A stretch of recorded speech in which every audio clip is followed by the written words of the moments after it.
Hi friends, welcome to Prabhas Cooking Channel. இன்னைக்கு நம்ம சேனல்ல எக் ஆம்லேட் மஞ்சூரியன் தான் செஞ்சிருக்கிறேன்.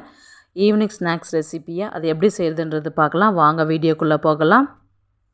எக் ஆம்லேட்டுக்கு 4 முட்டை சேர்த்து உப்பு கல் சேர்த்து நீங்கள் தோசைக்கல்லில் ப்ளைனாக ஊற்றி எடுத்து தனியாக வச்சுக்கலாம். அப்போ தான் திக்னஸ் வரும். இப்போ ஒரு பவுலில் வந்து பார்த்தீங்கன்னா மைதா மாவு 1/4 கப்பு 3 ஸ்பூன் வந்து பார்த்தீங்கன்னா கார்ன்ஃப்ளவர் சேர்த்துக்கலாம். சேர்த்துட்டு அது கூட வந்து 1 ஸ்பூன் வந்து இஞ்சி பூண்டு பேஸ்ட்டு சேர்த்துக்கலாம். 1 ஸ்பூன் வந்து ப்ளைன் மிளகாத்தூள் சேர்த்துட்டு 1/4 டீஸ்பூன் வந்து சால்ட்டு சேர்த்துக்கலாம். சேர்த்துட்டு இதை நல்லா தண்ணி விட்டு நல்லா மிக்ஸ் பண்ணலாம்.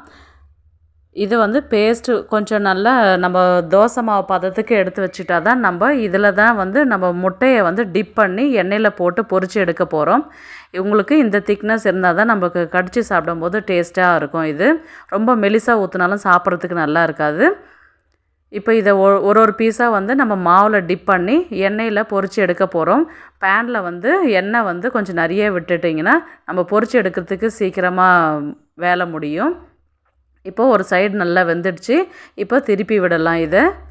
இது வந்து பார்த்திங்கன்னா ஆம்லேட்டு எக்கு பிடிக்காதவங்களுக்கு நீங்கள் இந்த மாதிரி செஞ்சு கொடுக்கலாம். ரொம்பவே விரும்பி சாப்பிடுவாங்க. ஈவினிங் ஸ்நாக்ஸாக செஞ்சுருக்கிறேன். நீங்களும் வீட்டில் ஒன்ஸ் ட்ரை பண்ணி பாருங்கள்.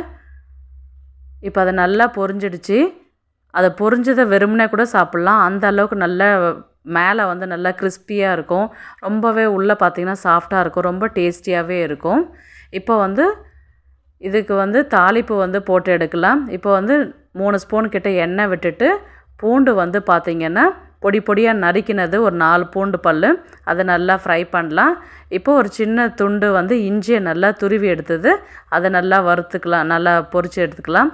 அதுக்கப்புறம் ஒரு பச்சை மிளகாய் பொடியாக நறுக்கினது, வெங்காயம் வந்து ஒரு மீடியம் சைஸ் வெங்காயம் வந்து நல்லா கொஞ்சம் பெரிய சைஸில் கட் பண்ணி இதை ஃபுல்லாக வேக வைக்கணுன்றது அவசியம் இல்லை. நம்ம கண்ணாடி பதத்துக்கு இருந்தாவே போதும். இது கூட வந்து பார்த்திங்கன்னா ஒரு கேப்சிகம் சேர்த்துக்கலாம், பொடியாக நறுக்கினது. அதுக்கப்புறம் வந்து பார்த்திங்கன்னா வெங்காயத்தாள் சேர்த்துக்கலாம். 2 ஸ்பூன் கிட்ட சேர்த்துட்டு அதை நல்லா கலந்து விடலாம். 1 ஸ்பூன் வந்து தக்காளி சாஸ் சேர்த்துக்கலாம், டொமேட்டோ கெச்சப்பு. 1 ஸ்பூன் வந்து பார்த்திங்கன்னா சில்லி சாஸ் சேர்த்துக்கலாம். 1 ஸ்பூன் வந்து வினிகர் சேர்த்துக்கலாம். 1 ஸ்பூன் வந்து சோயா சாஸ் சேர்த்துக்கலாம். இதெல்லாம் ஒரே லெவலாக இருந்தால் தான் நம்மளுக்கு டேஸ்ட் வந்து நல்லா கிடைக்கும். இப்போ இதெல்லாமே நல்லா மிக்ஸ் பண்ணி எடுத்துக்கலாம். இப்போ இது கூட வந்து பார்த்திங்கன்னா 1 ஸ்பூன் வந்து குழம்பு மிளகாய் தூள் சேர்த்துக்கலாம். காரத்துக்கு தான் சேர்த்துக்கிறோம். காரம் இதில் சேர்த்துக்கிட்டா தான் கொஞ்சம் நம்மளுக்கு சாப்பிட்றதுக்கு நல்லா ஸ்பைசியாக இருக்கும். இப்போ ஒரு 1/2 டம்ளர் கிட்ட கொஞ்சமாக தண்ணி விட்டுட்டு அதை நல்லா கொதி வரட்டும். இப்போ ஆல்ரெடி கார்ன்ஃப்ளவர் வந்து நான் தண்ணி விட்டு மிக்ஸ் பண்ணி எடுத்து வச்சுருக்கிறேன். அதை நம்ம கலந்த உடனே நல்லா திக்னஸ் வந்துடும். இப்போ நம்ம பொரித்து வச்சுருக்கிற ஆம்லேட்டு இதில் போட்டு மிக்ஸ் பண்ணி எடுக்கலாம். அவ்வளோதான் ஃப்ரெண்ட்ஸ். ரொம்ப ஸ்பைஸியாக ஜூஸியாக மேலே கிறிஸ்பியாக உள்ளே சாஃப்டாக ஆம்லேட் மஞ்சூரியன் ரெடி ஆகிடுச்சு. இந்த வீடியோ உங்களுக்கு பிடிச்சிருக்குன்னு நினைக்கிறேன். ப்ளீஸ் லைக் பண்ணுங்கள், ஷேர் பண்ணுங்கள் ஃப்ரெண்ட்ஸ் அண்ட் ஃபேமிலிக்கு.